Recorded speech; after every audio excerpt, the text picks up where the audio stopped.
TV Nova.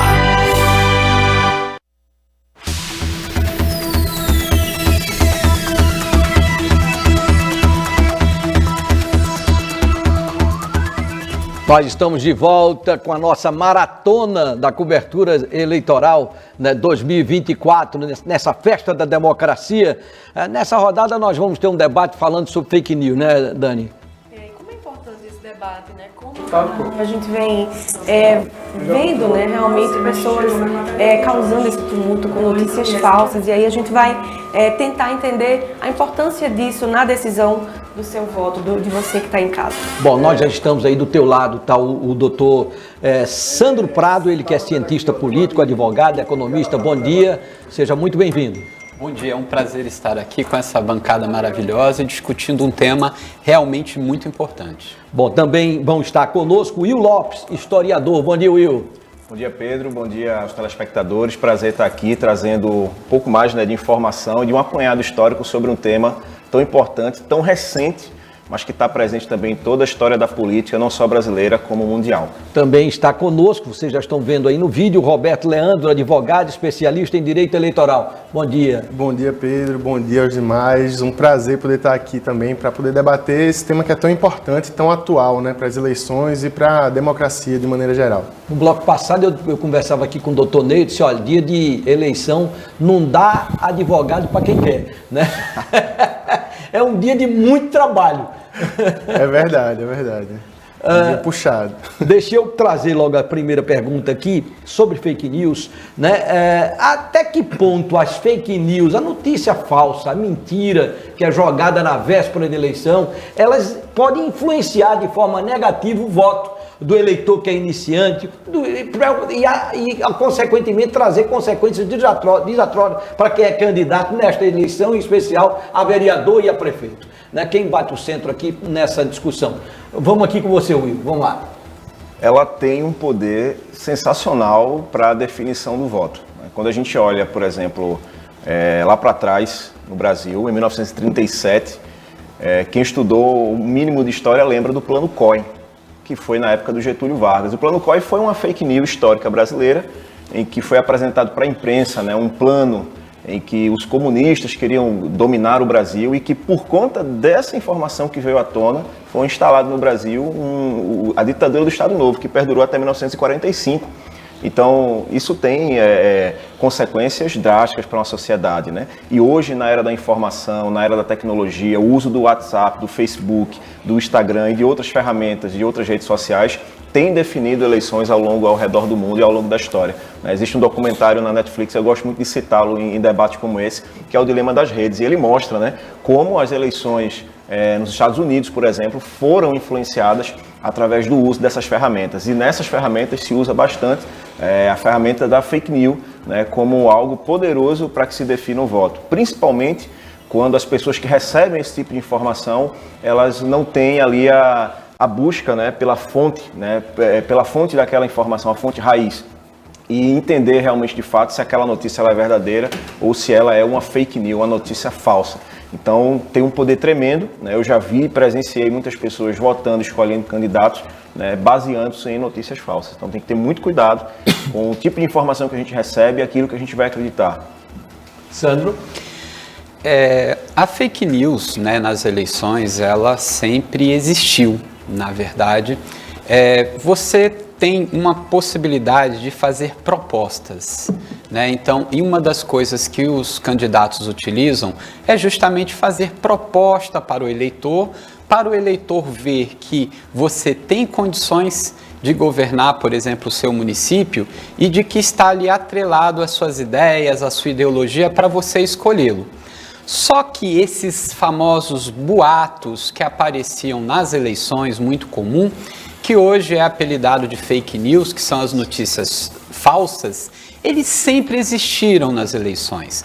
Mas como foi bem colocado agora, as redes sociais fizeram com que as fake news tivessem uma dimensão extraordinária pela sua rapidez e envolvente como ela é, né? Porque antes você tinha que plantar um boato um pouco antes das eleições, aquilo se espalhava até também para que a pessoa que sofreu aquele tipo de crítica, de boato falso, conseguisse mostrar e provar que aquilo era mentira, as eleições já tinham terminado. Agora também não, você consegue desmistificar, como aconteceu ontem, né, em São Paulo, nas eleições que a gente vem acompanhando com o Marçal, de uma fake news que ele colocou, ao mesmo tempo já foi desmentido, o Supremo Tribunal Eleitoral já agiu rapidamente para poder acabar com essa mentira que estava circulando. Então, sem dúvida alguma, o eleitor, como ele não vê muito mais as questões apenas das propostas, ele fica buscando algo contra aquele seu candidato.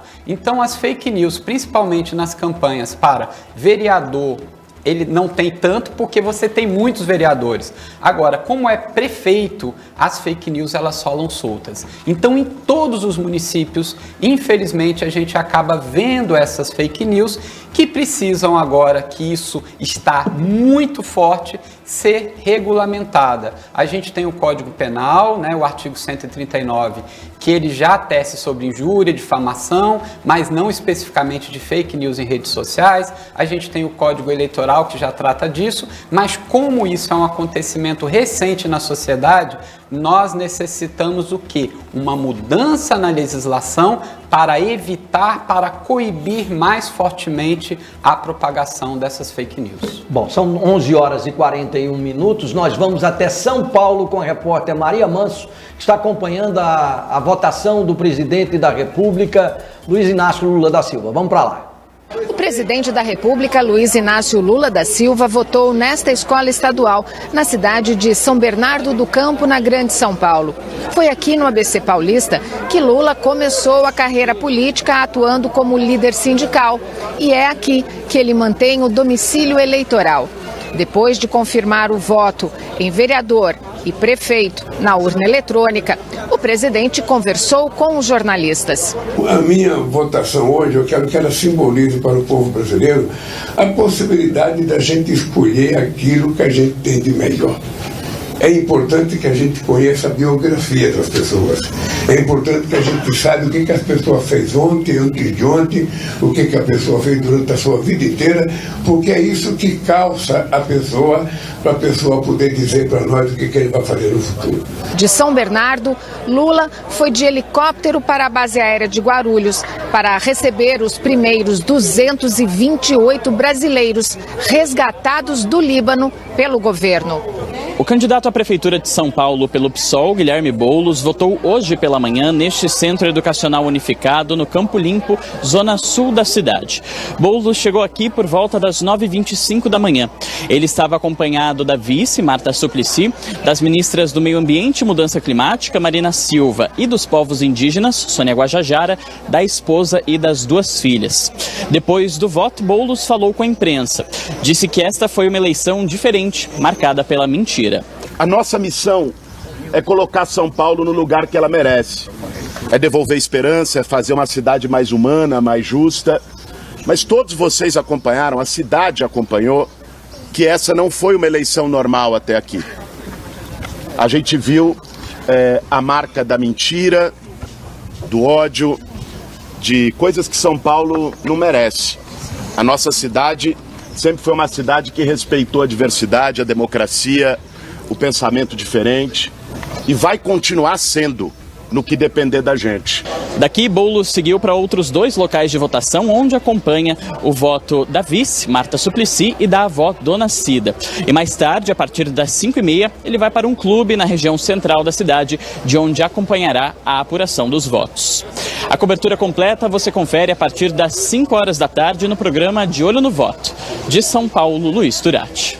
Por aqui a gente já está de olho no voto, agora vamos à movimentação do Ian Sobral no Recife. Você, Ian. Oi, Pedro. Muito bom dia para você, bom dia a todos que estão acompanhando. Estamos aqui no centro da capital pernambucana, na Avenida Cruz Cabugá, onde agora há pouco a candidata Dani Portela votou. Mas antes vamos pela ordem dos candidatos na manhã dessa segunda-feira, daqui da cidade do Recife. João Campos, ele votou numa escola que fica no bairro de Apipucos, na zona norte da capital pernambucana. Ele chegou por volta das 9h40 da manhã.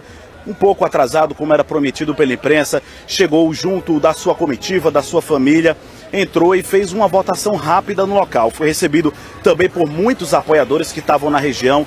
As pessoas estavam bastante animadas, digamos assim, com a presença dele. E ele acabou chegando, teve esse atraso, esse pequeno probleminha, mas fez a votação normalmente. O que chamou a atenção justamente, Pedro e todos que estão acompanhando a gente, foi a presença de Marília Arraes. Marília, como todo mundo sabe, é prima de João Campos e estava contra ele, digamos assim, nas últimas eleições municipais. Ela também era candidata à Prefeitura do Recife, ele candidato, os dois eram rivais nessa disputa. Hoje pela manhã estavam lá os dois juntos, foram juntos inclusive, estava a Marília Arraes e Dona Renata, que é a mãe de João Campos. Como eu disse, foi uma votação rápida, durou pouco mais de 1 minuto, a demora somente foi chegar na questão da urna mesmo, fez a votação, saudou todo mundo, inclusive foi tietado na hora da saída e logo em seguida seguiu aí para os seus compromissos, as agendas que seguem ao longo do dia de hoje. Logo em seguida, Gilson Machado, do PL, também votou por volta das 10h15 da manhã no Colégio Agnes, fica no bairro das Graças, também no Recife, fez uma votação rápida, o colégio estava um pouco vazio, ele votou lá rapidamente, conversou com alguns apoiadores, alguns eleitores e também no final conversou com a gente, falou sobre a expectativa para a votação nesse primeiro turno. Vamos lá ouvir. Sai de casa, toma um banho, penteia o cabelo, come um cuscuz bem reforçado e sai para votar no homem de bem chamado Gilson Machado. Na outra eleição, 500 mil eleitores não vieram votar em 2020 porque não tiveram opção. E o João Campos nunca foi testado nas urnas, foi testado o irmão dele que teve uma votação pífia aqui em Recife. Vocês vão ter uma surpresa quando abrir essas urnas, como tiveram em 2022, que todas as pesquisas me colocavam atrás de André de Paula. Elas erraram por mais de 20 pontos. Um dia antes da eleição, a pesquisa da maior rede de televisão aqui me colocou com 9 pontos. Quando abrir as urnas eu tive 30. Foi apenas um erro de 21 pontos e 1 milhão de votos. Eu tive 1.325.000 votos. Então, estou muito confiante. O eleitor conservador tem quem votar e vocês vão ter uma surpresa quando abrirem as urnas.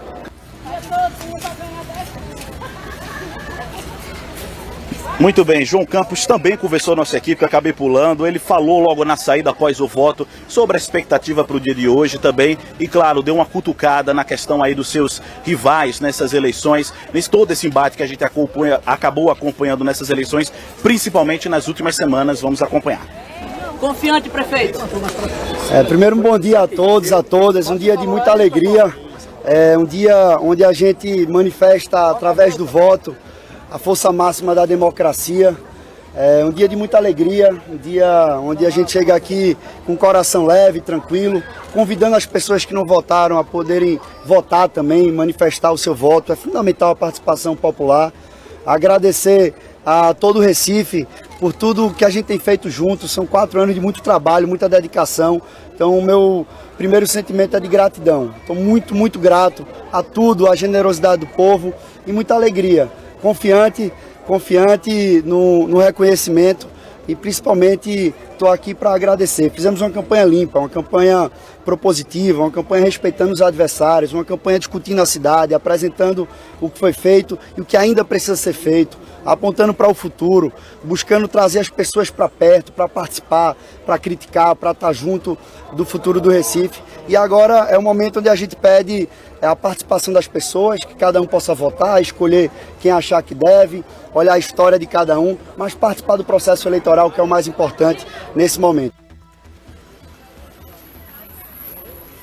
Muito bem, esse foi João Campos e agora há pouco, como eu disse também, Dani Portela esteve aqui no ginásio pernambucano, fica na Avenida Cruz Cabugá, no centro do Recife, também fez uma votação rápida, falou rapidamente com a imprensa, veio acompanhada com a família, claro, falou da sua expectativa, do que espera para esse dia de voto, disse inclusive que as pesquisas que foram feitas nas últimas semanas não vão refletir a realidade da votação no dia de hoje e que, claro, o resultado final, as respostas de tudo vão chegar logo após as 5 da tarde, quando começa a apuração. A gente continua ligado aqui no Recife com os candidatos da capital pernambucana, principal colégio eleitoral do estado. A gente continua acompanhando aqui, claro, na TV Nova, e podemos entrar ao vivo a qualquer momento. Pedro Paulo, retorno com você. Eleições 2024, TV Nova, de olho no voto. Daqui a pouco a gente volta com o nosso debate aqui sobre as fake news. Na sequência, nós vamos ouvir aqui o doutor Roberto Leandro, né?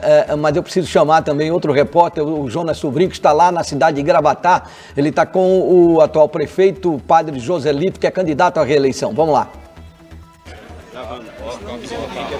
Estamos aqui no Colégio Salesianas, em Gravatá, no Agreste de Pernambuco, um dos maiores colégios eleitorais, onde alguns candidatos votam aqui, entre eles o padre Joselito, que é prefeito e candidato à reeleição, inclusive acabou de votar, né?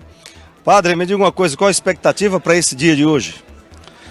Bom, sempre uma expectativa positiva, como sabemos, é o grande dia da democracia, o exercício da cidadania. Isso é muito importante para cada cidadão e cidadã, a responsabilidade que temos em votar, porque o voto, como sabemos, tem consequência.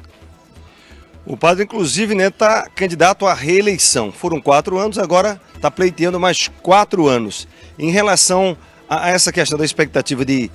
O senhor acha que leva hoje é o dia da vitória mesmo? Qual a sua expectativa nesse sentido? Bom, ao longo da campanha sentimos que há uma sinalização positiva, de modo que temos essa expectativa mediante o trabalho que foi realizado e a população no dia a dia acompanhando e reconhecendo. Padre Joselito, e o que o senhor tem observado, a movimentação desse dia, por exemplo, está tudo tranquilo, está transcorrendo normal, porque é um dia muito movimentado em todas as cidades do Brasil, né? Como está aqui em Gravatá? Um dia muito movimentado. Olha, a campanha ela aconteceu de forma tranquila, ordeira, e até o momento, o dia de hoje também sinaliza que o caminho é esse. É um dia em que a democracia será ainda mais fortalecida e vitoriosa. Como é que está a agenda do candidato para hoje? Bom, estaremos aí, né, marcando presença junto a algumas localidades aqui do município e ficando sempre na expectativa, na espera do resultado. Obrigado, prefeito. Daqui a pouquinho a gente volta com mais informações de Gravatá, de Vitória de Santo Antão. Eleições 2024. É a TV Nova, de olho no voto. 11h50. Deixa eu seguir também agora para a cidade de Goiânia com Denilson Silva. Você, Denilson. A gente volta a falar ao vivo agora de Goiânia, no litoral norte de Pernambuco, cidade que tem uma das economias mais importantes de Pernambuco e um turismo muito forte também. Eu estou na Escola Estadual José Pinto de Abreu, que fica no centro da cidade. Esse aqui é um dos principais pontos de votação de toda a cidade. São 6 sessões eleitorais por onde devem passar cerca de 2.000 eleitores. E a movimentação é essa que você vai ver agora, uma movimentação muito tranquila, quase a gente não acompanha filas aqui. O tempo médio para votar, de acordo com os mesários, é de apenas 1 minuto e meio. Por isso você vê toda essa tranquilidade. Desde o momento em que as sessões eleitorais foram abertas, não foram registradas filas, muito menos confusão ou compra de voto e famoso santinho, né, que a gente sempre vê espalhado pelas ruas. Essa aqui é a única fila que a gente pode dizer realmente que tem uma fila, mas porém ela segue muito rápida, com um tempo de votação muito tranquilo para o eleitor que chega aqui. Ele passa cerca de 5, 6 minutos aqui para votar e consegue sair com tranquilidade. Hoje está mais tranquilo, né, amigo, para votar? A fila até tá menor, não é isso? Bom dia. Tá tranquilo, tá de boa.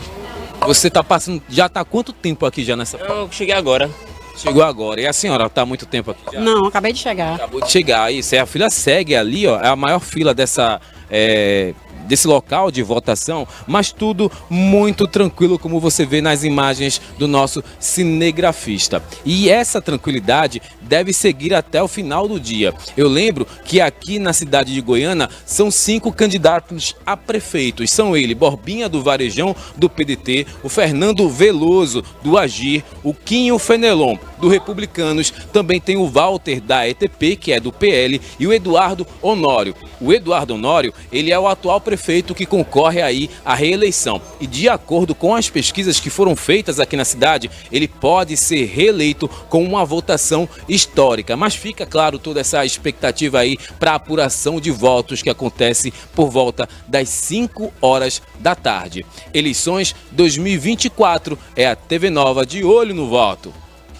Ufa, foi uma maratona de repórter aqui. Roberto Leandro, vamos lá. Falando sobre fake news, influência de uma notícia falsa na vida, na cabeça do eleitor. Olha, Pedro, eu acho que a gente tem, historicamente, no Brasil e no mundo, diversos casos que mostram como as fake news podem influenciar. Tem um que eu acho que é clássico, lá das eleições de São Paulo em 85, salvo engano, em que Fernando Henrique Cardoso foi candidato a prefeito e na véspera da eleição espalharam, não via WhatsApp, que não existia na época, mas espalharam santinhos por toda a cidade, dizendo que Fernando Henrique é ateu e maconheiro. Eita. Muito parecido com o que o Pablo Marçal, que já foi citado aqui, tenta fazer nas eleições desse ano, lá com o candidato do PSOL, Guilherme Boulos, né? A gente vê que as estratégias elas vão se atualizando conforme a tecnologia vai avançando. Então, só por curiosidade, quem era o adversário de Fernando Henrique naquela época? Vou confirmar essa informação aqui no meu HD interno e daqui a pouco eu lhe digo. Mas enfim, Fernando Henrique acabou não se elegendo prefeito, depois acabou virando presidente da República, né? Mas é impressionante como essas estratégias elas estão sendo impulsionadas agora pelas redes sociais e por algumas outras ferramentas, como o uso, por exemplo, de inteligência artificial para poder criar aquelas deepfakes, né? A gente vê hoje em dia um vídeo quase perfeito com o seu rosto, com o meu rosto ali fazendo alguma coisa que a gente nunca fez. Isso é fácil de conduzir e é difícil de provar de onde parte. Então acho que o maior desafio hoje da Justiça Eleitoral não é nem ter novas legislações que tratem desse tema, porque legislação tem um bocado. Tem tanto no Código Penal, como na Justiça Eleitoral, na Lei Eleitoral, nas resoluções do TSE. Tem bastante coisa. O problema é para fiscalizar em tempo real. Então acho que um grande desafio para os candidatos que são sérios e para os eleitores, os cidadãos e cidadãs, é garantir que a denúncia ela chegue ao poder público. Então você que está escutando a gente, baixa aí o aplicativo Pardal no seu celular, faz a denúncia para todo tipo de propaganda irregular, vê alguém fazendo boca de urna, vê alguém fazendo fake news na véspera da eleição, denuncia, porque você vai estar ajudando a gerar prova para poder punir efetivamente quem comete alguma irregularidade nesse período eleitoral, inclusive as fake news. Se a pessoa não tiver esse hábito de acesso ao aplicativo, para onde é que ela corre? Olha, além do aplicativo Pardal, que é um caminho até simples, você encontra ele com facilidade no Google, na loja de aplicativos também, mas é possível fazer a denúncia para o próprio Ministério Público Eleitoral, é possível fazer a denúncia também nos locais de votação, né, conversando ali diretamente com o chefe do prédio, com o mesário, enfim. E uma estratégia que é pouco utilizada, mas que eu também recomendaria, é que o eleitor, a eleitora, o cidadão sinta-se confortável para procurar o seu candidato e denunciar para ele os adversários. Porque é do interesse também daquele candidato levar algum desmando dos adversários para a notícia pública, né? Então, assim, procura, se tiver alguma dificuldade com o aplicativo, procura o seu vereador, sua vereadora, seu candidato a prefeito ou prefeita e denuncia que aquele adversário X ou Y está fazendo alguma irregularidade. Porque normalmente os partidos e os candidatos eles vão ter uma assessoria jurídica que vai poder justamente fazer dessa sua denúncia algo mais concreto, né, perante a Justiça Eleitoral. Sabe o que eu queria saber e eu queria deixar para vocês aqui? Por que notícia falsa, fake news, se difunde com tanta facilidade entre as pessoas? Né? Fake notícia ruim, né? No instante corre. Notícia boa até demora para chegar, mas notícia ruim, né? E fake news, né? Corre com uma facilidade tremenda, Will. Geralmente a fake news ela está muito ligada a algo que você já acredita ou que gostaria de acreditar. Ela tem meio caminho andado. Ela é muito exatamente. Você pode fazer um comparativo com a fofoca, né? A fofoca ela é muito atrativa. Quando a pessoa vai te contar uma fofoca, ela inicia como? Tu não sabe o que aconteceu. Tu não sabe de uma coisa que eu vou te contar. Você já desperta a curiosidade. Então, a fake news ela vem realmente com algo que escandaliza, que você gostaria de acreditar ou que você já tem intrínseco ali dentro, aquela vontade de crer naquilo, né? Quando o colega que falou na fake news do Fernando Henrique, e aí te respondendo, o adversário dele era o Jânio Quadros. E aí a matéria, a notícia era que ele era ateu e maconheiro. Então você pega toda a população da direita brasileira, a população religiosa, olha para aquilo, é um escândalo tremendo. E esse escândalo, ele tem o poder de fazer você mudar de voto imediatamente. Eu lembro também de uma outra fake news na época das eleições de 2018, quando se falava numa possível doutrinação, né, liderada por Fernando Haddad nas escolas públicas. E isso teve um papel fundamental no redirecionamento de votos, né, assim como outras fake news ao longo da história. Na época da Alemanha nazista, Hitler tinha um ministro da propaganda, que era Joseph Goebbels, e ele dizia uma frase que a gente conhece hoje, né, que é a seguinte: uma mentira dita 1000 vezes, ela torna-se uma verdade. Agora, você como historiador, só para a gente pegar o gancho aqui, Pedro, tendo base, essas eleições de 2024, já dá para ter um termômetro com relação a fake news comparado com outras eleições? Porque a gente vê que hoje parece que está pior, assim, né? Muito. Está se difundindo mais. Muito pior, e uma das razões disso é o acesso às redes sociais. Meu pai está me assistindo em casa. Meu pai tem 64 anos e recentemente ele sempre me deu bons conselhos. Mas o último que ele me deu foi assim: você devia baixar um TikTok e fazer uma conta, porque eu tenho um e olha o que eu estou vendo aqui. E ele via muito tipo de informação interessante, mas ele também via fake news. E aí você tem um trabalho de reeducar, de fazer o que chamam de alfabetização midiática, sabe? Deixa eu aproveitar aqui o fio da meada, porque o maior combatente da fake news em Pernambuco está dando uma entrevista coletiva agora lá no Tribunal Regional Eleitoral, que é esse homem aí, o doutor Orson Lemos. Vamos para lá. Temos ainda eleitores que chegam e dizem: eu votei, paguei a multa e meu nome não está na urna. Acontece isso quando o eleitor não está regular. Então, nenhum mesário sabe o motivo. Quando ele não está na urna, não tem como resolver. Tem que ir para o cartório verificar lá qual foi o problema. Geralmente, ele não pagou e cancelou e não sabia. Então, é um procedimento que está tendo mais isso de ocorrência de cadastros. A questão ainda, há muitos locais pontuais, fiscais que apareceram com roupas padronizadas. A eleição é municipal, quem preside a eleição é o juiz eleitoral e em todos os casos o juiz tem feito conversa com as coligações, com a federação, com os partidos, tem negociado a questão da padronização que não pode ter. É uma regra eleitoral, não é uma regra do TRE de Pernambuco, é uma regra eleitoral. Agora pela manhã às 10 horas o nosso presidente com a corte visitou lá a SDS, o comando, onde estávamos todos registrados sobre a segurança.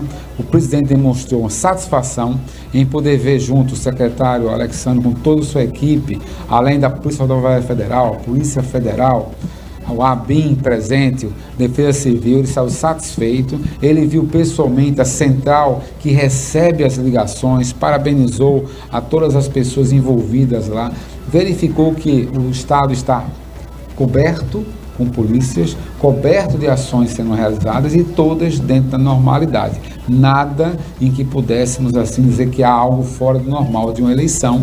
E a SDS é que detém os números, mas eu estou só informando. O presidente visitou, saiu satisfeito de lá e feliz com a cooperação de todas as forças de segurança na campanha em que foi lançada pelo próprio TRE, né, que democracia sim, violência não, demonstrando que está tudo ocorrendo bem aqui em Pernambuco. Ele ainda visitou a SMAP e lá compareceu para verificar as urnas que estavam sendo auditadas, também tudo transcorrendo normalmente. Com respeito a essa primeira parte do balanço, pergunto se alguém tem alguma pergunta de alguma coisa de eleitor, local de votação ou números. Alguma pergunta sobre esse assunto? Aí vai ser a parte agora de urna, que isso é com o nosso secretário de Tecnologia da Informação, que é George Marcel, que eu peço para ele vir aqui já, George, para dar continuidade com a parte agora de informação das urnas. Essa primeira parte é a parte de eleitor, local de votação, filas. Eu mesmo já votei e constatei que os locais estão sem filas. É 1, 2, 3 pessoas e as votações têm sido rápidas. Então, em Recife não vai diferente, não. Em Pernambuco, as filas não estão acontecendo, em que eu saiba até agora, ninguém contou nenhuma fila grande. Então, todas elas estão bem pequenas. George. Pode passar.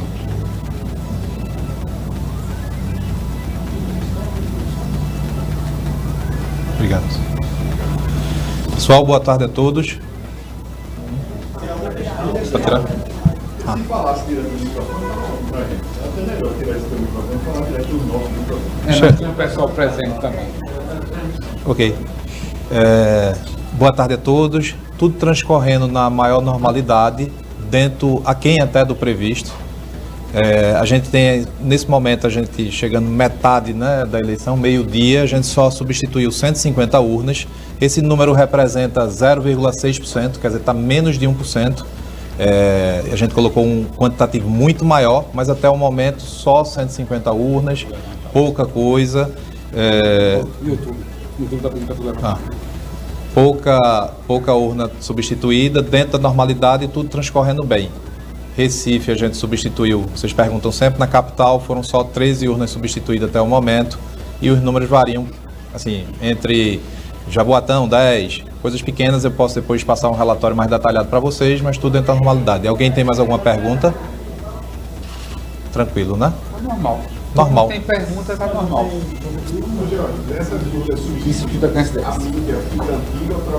Não, quando a gente faz a substituição de urnas, o que seria preocupante? Se a gente não conseguisse fazer a substituição de urnas, perdesse os dados que porventura tivesse nela e tivesse que passar para manual. Passar para manual também é um procedimento previsto, mas obviamente que a gente quer fazer ele totalmente eletrônico, mas a gente não tem nenhum histórico de passagem para manual e aí a transferência de dados ela é feita tranquilamente de uma urna para outra sem perda alguma. O que é que acontece nesses casos? Por exemplo, defeito no visor, o mesário relata que o visor dele está com defeito. Ao longo do dia, né, pode ir aparecendo defeitos pontuais e aí a gente vai substituindo. É para isso que a gente preparou a reserva de urnas para poder fazer essas substituições pontuais. Bom, é bom saber que está tudo indo tranquilamente em relação às urnas eleitorais. Eu sempre fui um crítico muito grande desse negócio de urna, mas estou até simpatizando com as bichinhas esse ano, viu? Está tudo tranquilo, até agora está tudo transcorrendo na maior normalidade. Eu ia passando aqui para o doutor Sandro para falar aqui sobre por que notícia ruim, fake news difundem de forma tão rápida, doutor? Pois é, hoje com a nova tecnologia ficou muito mais fácil também para você fazer uma notícia falsa de forma mais atraente. Então é muito fácil você gravar um vídeo, é muito fácil você fazer cortes, editar a fala dos candidatos, é muito fácil você hoje buscar alguém do passado desse candidato e fazer uma gravação, seja por áudio, seja por vídeo, uma montagem. Então essa nova tecnologia, ela trouxe à fake news uma modernidade e uma credibilidade. Então tem vídeos que você assiste que é muito difícil para qualquer pessoa realmente identificar se aquilo é uma notícia falsa ou não. E não é só sobre as eleições, isso acontece diuturnamente na nossa vida.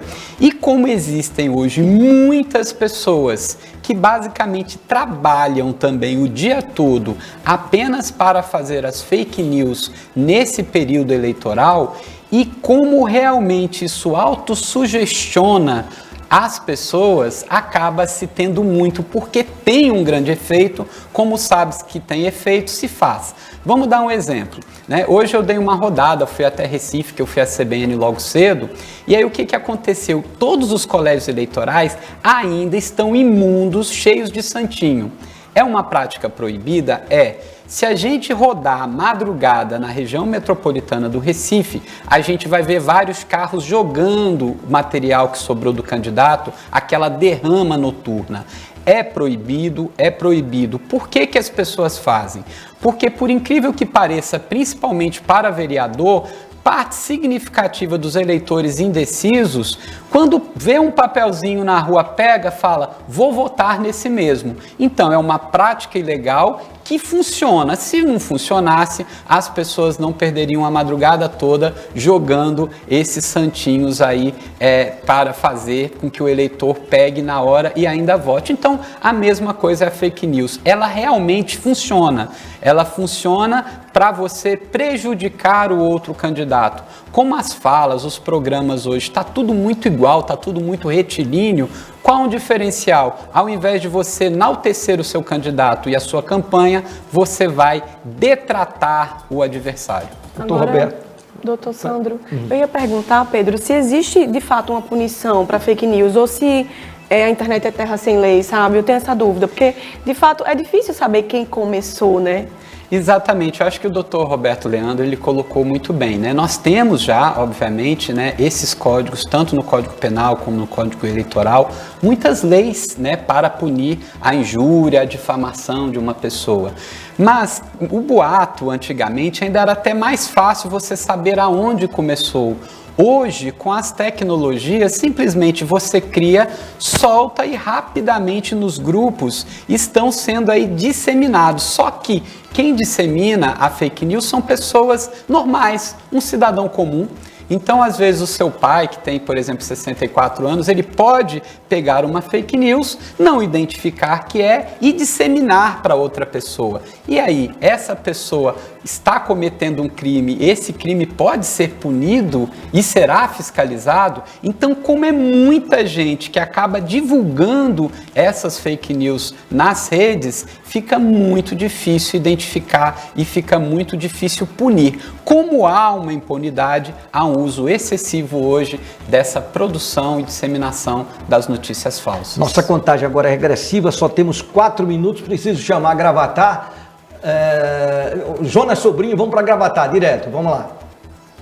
A gente acompanha as eleições municipais aqui de Gravatar. Desta vez, a nossa equipe está aqui em frente ao Colégio Devaldo Borges, uma escola de referência do ensino médio, um dos maiores colégios eleitorais aqui do município. Grande movimentação aqui em frente. O município que tem 86.500 habitantes, dos quais 63 mil estão aptos a votar. Neste município, 5 candidatos a prefeito. 5 disputam a cadeira de prefeito aqui no município. E a gente vai conversar agora com Joaquim Neto, que é candidato pelo PSDB. Também está aqui pelas ruas cumprimentando o povo. Candidato, qual a expectativa para esse 6 de outubro? Primeiro, bom dia a todos e a todas, né? Quero aqui agradecer a presença de vocês da TV Nova aqui fazendo a cobertura das eleições de Gravatar e dizer que a expectativa é muito positiva, está dentro da linha de raciocínio nosso, de acompanhamento que nós fizemos durante toda a campanha. Com certeza, à tarde, a eleição está correndo dentro da maior tranquilidade, vocês estão vendo a cidade como é que está tranquila. E à tarde, final da tarde, começo da noite, nós teremos lá a grande vitória lá nas urnas do município. Ok, então muito obrigado, candidato. E a gente segue aqui acompanhando tudo o que acontece em Gravatar nesse 6 de outubro. Eleições 2024. É a TV Nova, de olho no voto. Bom, nesse momento o candidato Zé Queiroz está votando lá em Gravatar. Tá chegando aí, ó. A Renata está em cima, acompanhando também. Ai, caiu a nossa imagem, né? Mas ele está chegando para votar. Nós vamos precisar dar uma parada, porque a hora do almoço a gente combinou aqui de dar uma parada. Vai ter um jogão importante, campeonato alemão aí. O Bayern e o... Qual é o outro time? Frankfurt, né? Bayern de Munique, Frankfurt. A gente vai dar uma parada até as 2h30 e a gente retoma aqui, né, com a nossa cobertura das eleições. Mas aí já no ritmo aqui de fechamento, Roberto Leandro, vamos lá. Obrigado, Paulo. Vou tocar só rapidamente em 2 pontos que foram levantados aqui. Um é sobre o porquê da fake news funcionar tanto, né? A gente tem alguns estudos na psicologia cognitiva, sobretudo, que falam do viés de confirmação, que é o princípio que trata do fato de que a gente tende a acreditar mais no que a gente já desconfia. Então, se um candidato vai e coloca uma coisa que é mentirosa, mas que eu desconfio que aquilo seja verdade, eu tendo a concordar e a compartilhar sem checar. Por isso que é tão importante o investimento na checagem de fatos, né? E na checagem também através de veículos mais tradicionais e mais confiáveis de imprensa. Em relação a punições para fake news, acho que é importante a gente lembrar que nem sempre fica ali na impunidade. Existem alguns casos recentes que mostram isso. Um deles é o do ex-presidente Jair Bolsonaro, que acabou ficando inelegível por conta de uma fake news sobre urna eletrônica, que obviamente configurou ali não só fake news, mas um abuso de poder político, né? Mas aquilo ali, uma vez comprovado, tornou ele inelegível por 8 anos. Então, acredite na sua denúncia, acredite no seu poder enquanto cidadão, cidadã, de fazer a coisa certa acontecer nesse dia 6 e, enfim, no segundo turno também. Coração apertado, mas já terminou o nosso tempo. Dá só dar um tempo na batida de mão aqui. Obrigado, Pedro. Valeu, obrigado Will. a todos. Valeu, muito obrigado, doutor. Eu que agradeço. Dani, muito obrigado também pela parceria aqui a manhã inteira, viu? Obrigada a você aí de casa. Continua com a gente acompanhando após o jogo. A gente continua, né, Pedro? Depois do jogo, 2h30, a gente tá de volta aqui na TV Nova, de olho no voto.